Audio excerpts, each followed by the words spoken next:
But now the cities are turning inside out. And in London, at least, the main office centres, the main shopping centres feel absolutely dead. And I think there's a whole shift now towards suburbs, which could be good or could be really bad.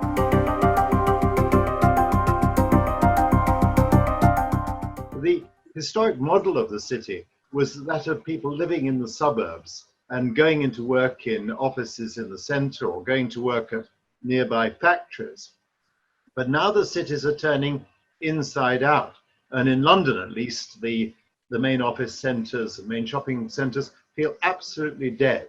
And I think there's a whole shift now towards suburbs, which could be good or could be really bad.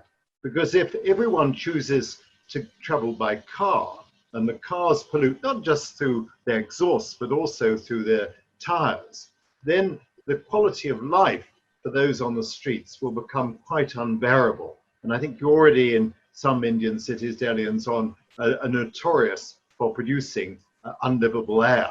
So in my view, that challenge of improving air quality is absolutely paramount. The second point I'd make is that cities don't just change in response to the need for sanitation. They change when there's something really urgent which causes people to rethink the way things are done. And in Europe, at least, it was the Second World War which produced a fundamental change of thinking. Suddenly, whole parts of our city were destroyed, rather than as happened in Beirut a day or so ago. And the question was, what should be done?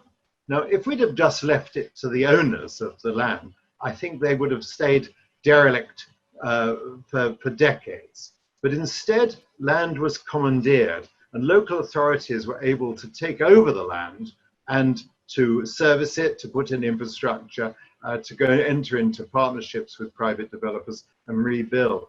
And we also did something which was inspired by our original Garden City model of creating new towns, to build on the away from cities in a planned way.